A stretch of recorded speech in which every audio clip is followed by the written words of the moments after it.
Assalamualaikum warahmatullahi wabarakatuh. A'udzu billahi minasyaitonir rajim. Bismillahirrahmanirrahim. Innal hamdalillah nahmaduhu wa nasta'inu wa nastaghfiruh wa na'udzu billahi min shururi anfusina wa min sayyiati a'malina. Man yahdihillahu fala mudilla lahu wa man yudlilhu fala hadiya lahu. Asyhadu an la ilaha illallah wahdahu la syarika lahu wa asyhadu anna Muhammadan abduhu wa rasuluh. Allahumma salli ala Muhammad wa ala ali Muhammad. Allahumma anfa'na bima 'allamtana wa 'allimna ma yanfa'una wa zidna 'ilma. Subhanaka la 'ilma lana illa ma 'allamtana innaka antal alimul hakim. Allahumma amin. Alhamdulillah, syukrun lillah. Segala pujian kesyukuran bagi Allah yang telah memudahkan kita untuk bersama-sama pagi ini insya-Allah bagi meneruskan kuliah tadabbur surah Al-Fatihah. Insya-Allah kuliah kita ini akan didasarkan kepada buku 7 ayat yang diulang-ulang. Tuan-tuan yang memiliki buku 7 ayat yang diulang-ulang ini bolehlah melihat halaman 153 ataupun 161 pada buku baru. Inilah buku 7 ayat yang diulang-ulang yang menjadi rujukan kita. Tuan-tuan yang belum memilikinya dan berhajat untuk mendapatkannya, boleh menghubungi pihak admin grup kita ya, insya-Allah. Tuan-tuan dan puan, kita masih lagi mentadabbur ayat 5 dari surah Al-Fatihah. A'udzu billahi minasyaitonir rajim. Iyyaka na'budu wa iyyaka nasta'in. Hanya kepada Engkau lah sahaja kami mengabdikan diri kami dan hanya kepada Engkau kami memohon pertolongan. Itulah makna daripada ayat 5 surah Al-Fatihah yang disebut dalam Quran sebagai 7 ayat yang diulang-ulang. Tuan-tuan dan puan-puan, kita masih di dalam bab kecil berkaitan dengan tadabbur ayat ini, iaitu berkaitan cinta kepada Allah. Semalam saya sudah mengupas tentang ayat-ayat yang menjadi dalil bahawa orang-orang yang beriman itu mereka menyintai Allah. Sangat-sangat cinta mereka kepada Allah. Walladzina amanu asyaddu hubban lillah. Mana orang-orang yang beriman itu bersangatan cinta kasihnya kepada Allah. Al-Baqarah ayat 165. Semalam kita sudah tadabbur ayat itu. Pagi ini insya-Allah kita akan melihat lagi, kita akan sambung tentang cinta kepada Allah. Kerana konsep cinta kepada Allah ini sangat luas. Dan ia disentuh oleh Al-Quran dalam beberapa ayat yang lain. Jadi marilah hari ini, pagi ini insya-Allah kita melihat kepada surah At-Taubah, surah 9.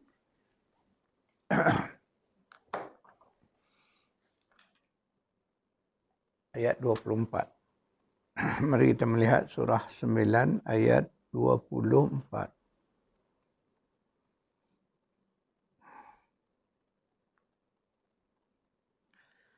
A'udzu billahi minasyaitonir rajim. قل إن كان آباؤكم وأبناؤكم وإخوانكم وأزواجكم وعشيرتكم وأموال اقترفتموها وتجارة تخشون كسادها ومساكن ترضونها أحب إليكم من الله ورسوله أحب إليكم من الله ورسوله وجهاد في سبيله فتربصوا حتى يأتي الله بأمره والله لا يهدي القوم الفاسقين. Katakanlah, in kana, sekiranya kamu mengambil bapa-bapa kamu, anak-anak kamu, saudara-saudara kamu, istri-istri kamu, kaum keluarga kamu, harta benda kamu yang kamu usahakan, perniagaan yang kamu bimbang akan rugi, akan merosot, dan rumah-rumah tempat tinggal yang kamu sukai. Jika semuanya itu menjadi perkara-perkara yang kamu cintai, melebihi daripada Allah dan Rasulnya serta berjihad untuk agamanya, maka tunggulah sehingga Allah mendatangkan keputusannya, azab siksanya, kerana Allah tidak akan memberi petunjuk kepada orang-orang yang fasik. Tuan-tuan dan puan, ayat ini agak panjang. InsyaAllah saya akan huraikan supaya dapat dilihat dengan jelas apa maksud ayat ini. Jadi dengan itu barulah kita akan mentadabur. Jadi insyaAllah saya akan buat catatan ringkasannya daripada ayat 24 surah At-Taubah surah 9 ini insyaAllah.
Tuan-tuan dan puan, saya senaraikan 8 perkara yang disebut di dalam ayat 24 surah Taubah ini, iaitu pertama, ibu bapa. Disebut ni bapa-bapa kamu, mana keturunan kita ke atas. Yang kedua, anak-anak, zuriat kita. Yang ketiga, saudara-saudari kita, adik-beradik kita. Yang keempat, isteri-isteri. Kelima, kaum keluarga. 6, harta kekayaan yang kita takut, yang kita duk jaga dia. Yang ketujuh, perniagaan. Perniagaan yang kita jaga dia, takut rugi, takut hilang dan sebagainya. Dan yang ke-8-nya, rumah kediaman. Mari kita lihat, kena faham 8 isu yang ditimbulkan oleh ayat ini. Kenapa Allah sebut dengan terperinci satu persatu, satu persatu. Maknanya, Allah tahu bahawa manusia itu inilah dia benda yang dia suka, dia sayang, dia kasih dalam hidup. Siapa yang tak sayang pada mak ayah kita? Anak-anak zuriat kita. Saudara-saudara, adik-beradik kita. Kemudian isteri-isteri kita. Siapa yang tak sayang? Ini orang-orang yang dekat dengan hidup kita. Maka mereka lah selalunya mendapat cinta kita. Itu sebab dia panggil 8 kecintaan yang Allah sebut dalam ayat ini. Seterusnya ialah harta kekayaan. Siapa yang tak sayang harta? susah payah mencari harta dari zaman muda sampai ke tua, sayang pada harta, cinta kepada harta. Perniagaan, orang yang ada bisnes, tentulah mereka mencintai bisnes. Malah mereka menumpu fokus yang malam untuk membina perniagaan. Siapa yang tak cinta kepada perniagaan tersebut? Dalam kecintaan itu ayat ini menyebut kan, manusia akan rasa takut. Takut apa? Takut perniagaan dia rugi, takut perniagaan harta kekayaan dia hilang. Kerana rasa cinta itu menyebabkan muncul perasaan takut ini. Disebut dengan jelas. Kemudian yang ketujuh perniagaan, yang ke-8 rumah kediaman. Itulah benda-benda yang 8 perkara ini atau 8 isu yang disentuh oleh ayat ini. Itulah dia hakikat kecintaan kita sebagai manusia. Allah sebut. Namun, semua yang Allah sebut ini, apakah dianya menjadi larangan? Atau ia menjadi sesuatu yang tidak wajar kepada kita orang yang beriman? Ingat tuan-tuan dan puan, Islam itu meletakkan tempat secara meletak sesuatu pada keseimbangan. Kena ingat. Kecintaan kepada 8 isu yang disebut tadi boleh, bukan tidak boleh, boleh. Kerana itu memang sifat kita, sifat manusia. Malah dalam ayat lain Allah juga menyebut bahawa Allah menghiaskan kecintaan, kesukaan, syahwah manusia itu ada dalam surah Ali Imran disebut. Menjelaskan juga makna ayat ini, bahawa Allah telah menciptakan makna manusia ini dengan rasa kecenderungan. Itu dipanggil syahwah, keinginan kepada apa? Kepada wanita, harta benda dan sebagainya. Itu disebut dalam ayat di dalam surah Ali Imran. Lebih kurang membawa maksud yang begini juga. Jadi di sudut itulah maknanya Islam meletakkan semua 8 perkara ini sebagai suatu yang harus. Tidak salah. Tetapi Allah menyebut satu saja di akhir ayat ini. Allah kata, jangan jadikan 8 perkara ini kamu agungkan, kamu lebihkan daripada kecintaan kepada Allah, Rasul dan juga kepada jihad di jalan. Jadi sini kita melihat bahawa 3 benda ini tak boleh melebihi 3 ni tadi. Allah,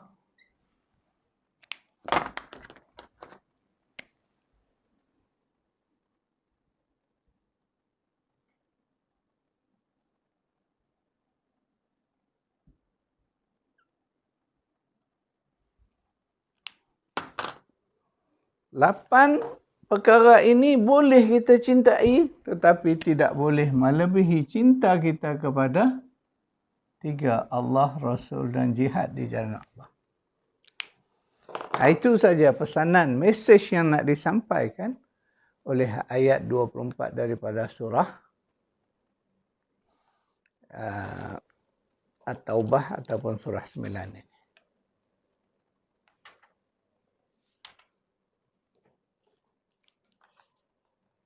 Jadi tuan-tuan dan puan, kena faham elok-elok ayat ini. Ya, jangan pula nanti kita mengatakan, oh kita tak boleh suka kepada isteri-isteri, tak boleh cinta kepada anak, kepada bapa-bapa kita, kepada harta kekayaan, kepada bisnes, kepada rumah kita yang kita dah buat cantik ni. Contoh. Tidak. Boleh, kita boleh mencintai semua. Tetapi Allah mengingatkan bahawa kita hendaklah meletakkan cinta kita kepada 3 tadi, Allah, Rasul dan jihad tadi, melebihi daripada 8 kecintaan tadi. Itu tuan-tuan mohon kena faham. Yang itu yang Islam tak. Yang itu yang Allah kehendaki.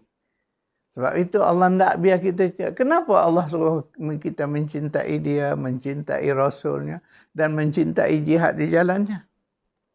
Kerana itulah hakikatnya bahawa kecintaan kita kepada Allah, kepada Rasul dan kepada jihad di jalan Allah itu, itulah kecintaan yang membawakan kebahagiaan sejati untuk kita. Dan ia adalah suatu yang akan berkekalan hinggalah kepada yaumil akhir. Kepada yaumiddin. Yang kita dah baca ayat dalam surah Fatihah dulu. Sedangkan 8 ini adalah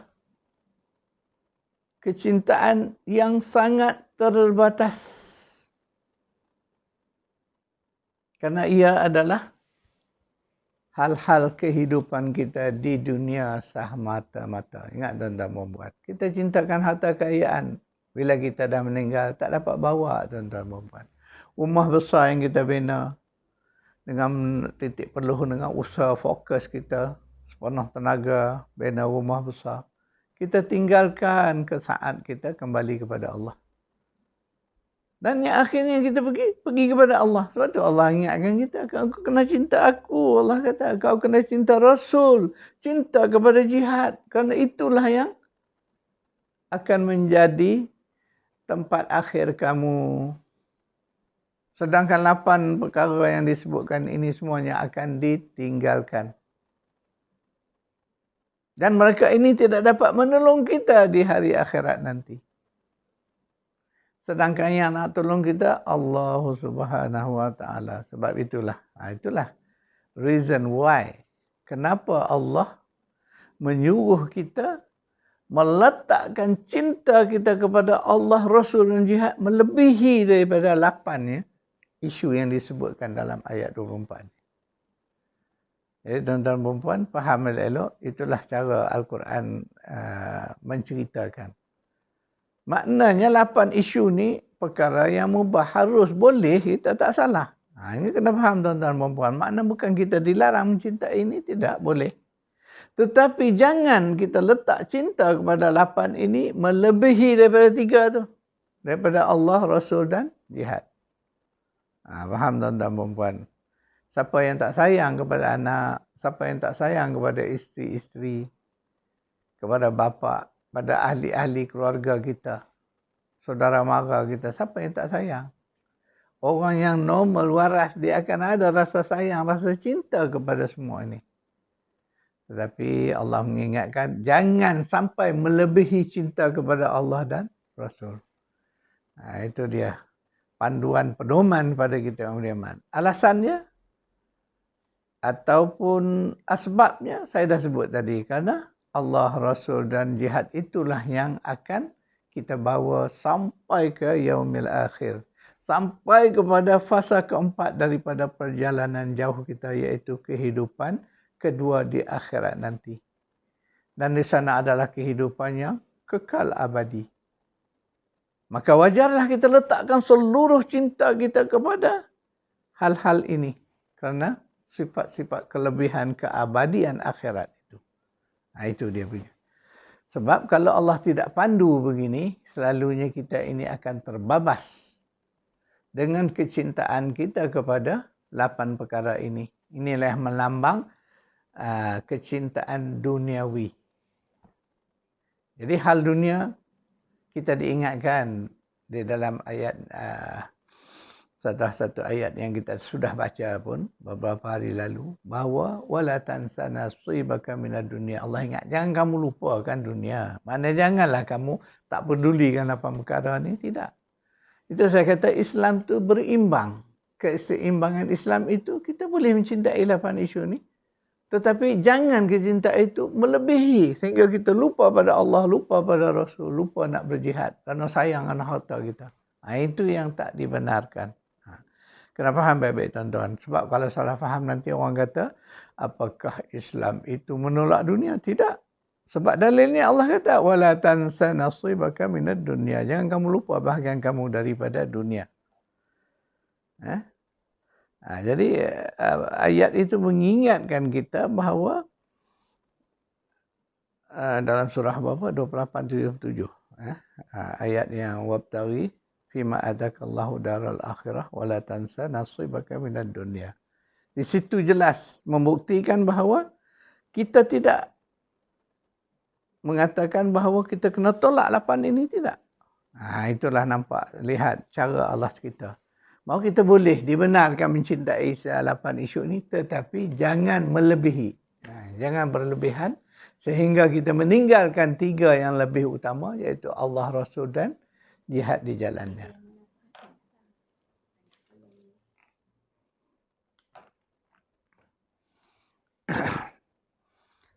Kemudian kalau kita faham dengan mendalam asas kecintaan kepada 8 isu ini, kalau orang yang cerdik, dia akan menterjemahkannya dalam bentuk kecintaan itu dibawa kepada kecintaan Allah, kecintaan kepada Rasul dan jihad.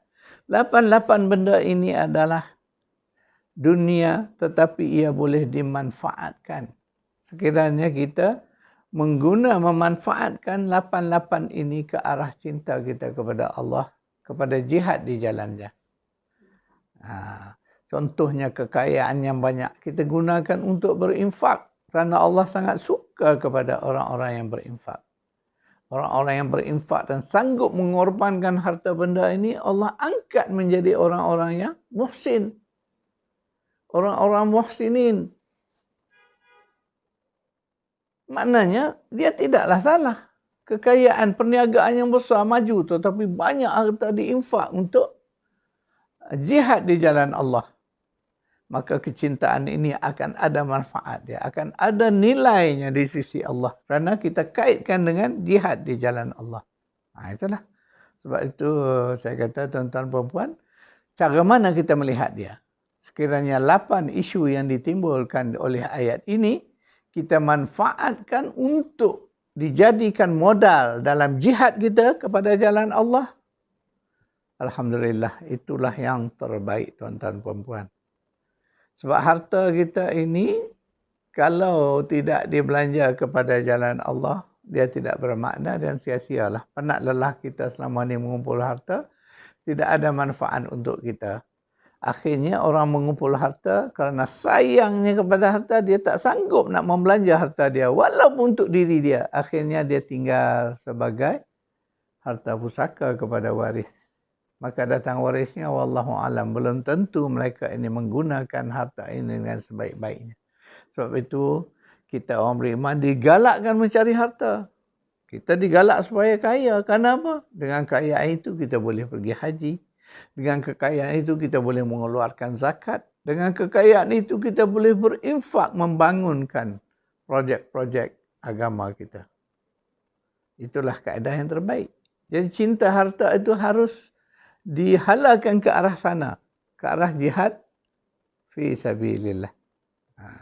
Dengan kita berjihad itu kita akan sampai kepada mardatillah, keredaan Allah Subhanahu wa taala.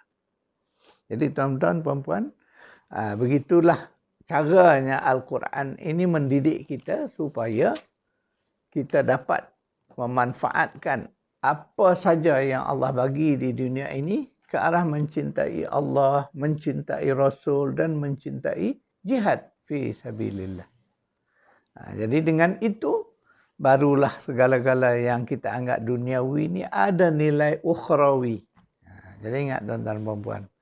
Sebab itulah kena faham baik-baik Islam ini letak di tengah, sederhana. Di tengah. Mana dia tidak katakan duniawi, sehingga kita lupa akhirat. Dia tidak. Kita ambil dunia, tapi kita ambil dunia dengan kaedah nak bawa dia supaya dia ada nilai, ada value pada hari akhirat nanti. Tuan-tuan dan puan, mari kita melihat ayat surah 8 ayat 74. Surah Al-Anfal ayat 74.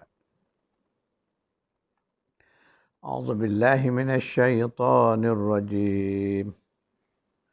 والذين آمنوا وهاجروا وجاهدوا في سبيل الله والذين آووا ونصروا أولئك هم المؤمنون حقا لهم مغفرة ورزق كريم. Walladzina amanu, dan orang-orang yang beriman, wahajaru, dan orang-orang yang berhijrah, wajahadu fi sabilillah, dan mereka yang berjihad di jalan Allah, dan orang-orang yang memberi tempat kediaman dan pertolongan kepada orang-orang yang berhijrah itu. Mereka itulah orang-orang yang beriman dengan sebenar-benarnya. Mereka beroleh keampunan dan limpah kurnia yang mulia. Ayat ini melalui ayat ini Allah nak memuji orang-orang beriman yang disebut tadi. Dia ada ciri dia beriman, berhijrah, berjihad di jalan Allah. Ada 3 tu. Kemudian tambah lagi, wallazina awaw wa nasaru.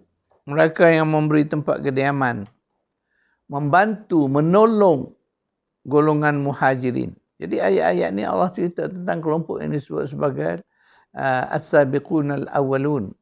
Mereka inilah golongan terawal dulu yang ada dalam sejarah zaman Nabi SAW ketika Nabi berhijrah dari Makkah ke Madinah. Maka di situ muncul yang disebut golongan muhajirin, orang-orang yang berhijrah, iaitu kelompok sahabat Nabi dari Makkah yang berhijrah ke Madinah. Kemudian di sana di Madinah muncul segolongan yang disebut kaum Ansar. Mereka ini membantu menyediakan tempat kediaman, memberi pertolongan, membantu saudara-saudara mereka muhajirin ini. Dua-dua golongan ini yang Allah sebut dalam ayat ni. Satu penghargaan. Allah sanjung kebaikan-kebaikan amal mereka itu. Jadi dalam ayat ini Allah sebut itulah mereka orang-orang yang pertama, orang yang beriman. Kemudian orang yang berhijrah, berjihad, saling bantu, membantu, tolong menolong.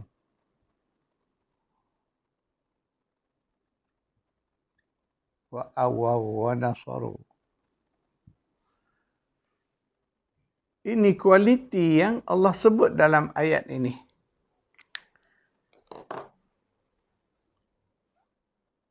Inilah kualiti yang Allah sebut dalam ayat ini. Yang pertama, beriman, berhijrah, berjihad, kemudian saling tolong menolong. 4 kualiti inilah yang mengangkat martabat golongan muhajirin dan golongan ansar ini sebagai golongan yang Allah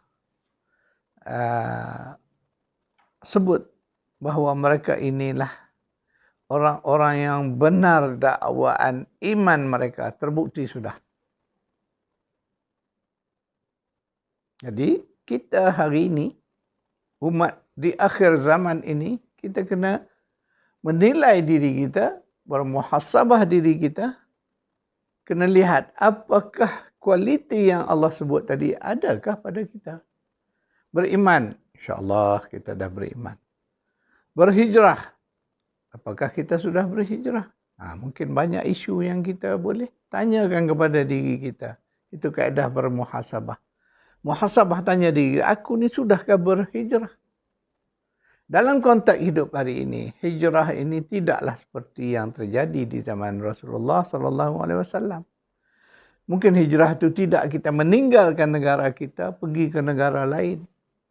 Kerana dalam keadaan sekarang tidak perlu, kerana kita di sini dalam keadaan yang aman, selesa untuk berdakwah, untuk menegakkan Islam. Maka hijrah itu mungkin boleh kita kait dengan hijrah sikap kita.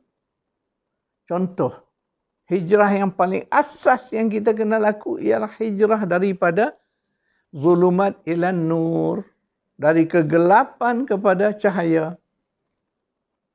Kegelapan yang pertama yang dahsyat sekali adalah kegelapan jahil, tuan-tuan dan puan. Maka kita kena keluar dari kegelapan jahil ini kepada cahaya ilmu. Maka kita kena belajar.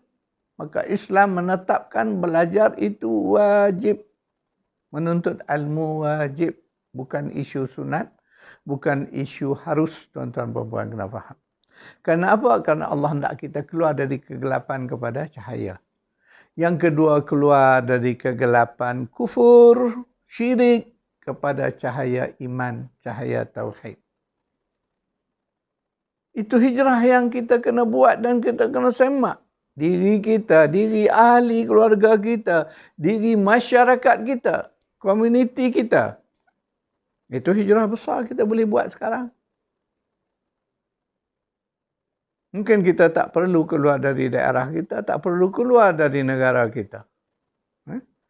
Jadi hijrah mengikut keperluan kita, mengikut suasana kita hari ini. Tetapi ia tetap hijrah selama kita melakukan dengan niat yang benar untuk mencari redha Allah Subhanahu wa taala.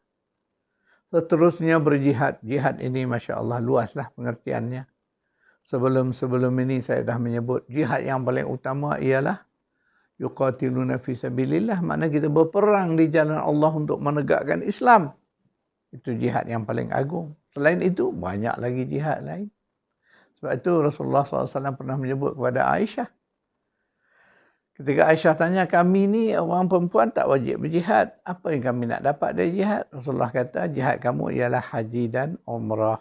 Ambil faham baik-baik tuan-tuan perempuan. Makna jihad tu kepada orang wanita ni, jihad dia ialah melakukan haji umrah. Makna bukan senang nak melakukan ibadah haji umrah ni. Maka kepada kaum wanita dia dianggap satu amal jihad. Masya Allah. Sama juga kita contohnya dalam bab bidang-bidang kepakaran kita ni. Kalau kita lakukan dengan bersungguh-sungguh, maka ia akan menjadi jihad. Ingat balik konsep umum jihad itu ialah kesungguhan dalam melakukan amal soleh. Daripada amal soleh yang biasa-biasa ni kita lakukan dengan sungguh-sungguh, korban harta, korban jiwa raga kita, maka ia terangkat menjadi amal jihad. Bukanlah susah sangat kalau kita nak faham. Jadi kena faham secara luas, secara umum. Barulah kita dapat melihat apa saja usaha yang kita buat. Usaha sungguh-sungguh sehingga bermati-matian kata orang. Maka dia akan terangkat amal soleh tadi menjadi amal jihad. Itulah jihad. Ya. Seterusnya tadi, sikap saling membantu, tolong-menolong. Disebut dalam ayat ini. Wa'awwaw wa nasaru. Mereka itu saling membantu. Menyediakan tempat kediaman di samping. Membantu, menolong saudara-saudara muhajirin. Ayat ini cerita tentang muhajirin dan ansar. Kelompok as-sabiqunal awalun. Tetapi nilai ibrah dia tu yang penting untuk kita ambil, tuan-tuan perempuan. Ayat ini nak cerita yang itu. Supaya kita ambil mereka ini jadi model kita. Value atau nilai yang Allah sebut 4 isu tadi, 4 perkara yang disebut iman, hijrah, jihad, saling tolong menolong, membantu itu, itulah value yang kita nak ambil sebagai jati diri kita. Dan kita kena mengikut modal ini. Jadikan amalan kita di dalam kehidupan kita. Dalam masyarakat kita.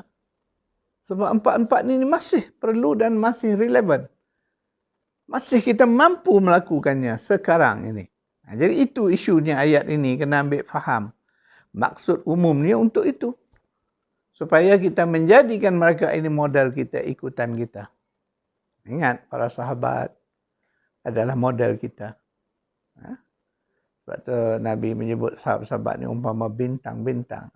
Yang menjadi inspirasi, menjadi contoh teladan kepada kita. Ciri-ciri ini Allah sebut dalam Quran. Mana ciri yang Allah sebut tadi? Beriman, berhijrah, berjihad dan saling tolong-menolong. Kita ambil itu menjadi value atau nilai kepada hidup kita. Maka dengan itu kita buktikan cinta kita kepada Allah. Dengan mengikut model yang telah mereka tunjukkan. Kemudian kita lihat pula surah 9, surah At-Taubah ayat 4. A'udzubillahi minasyaitonirrajim. Innallaha yuhibbul muttaqin. Sesungguhnya Allah menyintai orang-orang yang bertakwa. Jadi nak dapat cinta Allah, Allah dah sebut dah. Nak dapat cinta Allah, jadilah orang-orang yang bertakwa. Maka Allah akan mencintai kita. Kerana Allah dah berjanji, dia mencintai orang-orang yang bertakwa. Dalam ayat lain Allah sebut dia mencintai orang-orang yang muhsinin dan sebagainya. Jadi bab cinta nanti insya-Allah kita akan kupas lagi di dalam kuliah-kuliah besok dan seterusnya insya-Allah. Sekadar itu dulu kuliah kita hari ini, insya-Allah saya akan buat catatan ayat-ayat yang kita tadabbur pagi ini insya-Allah.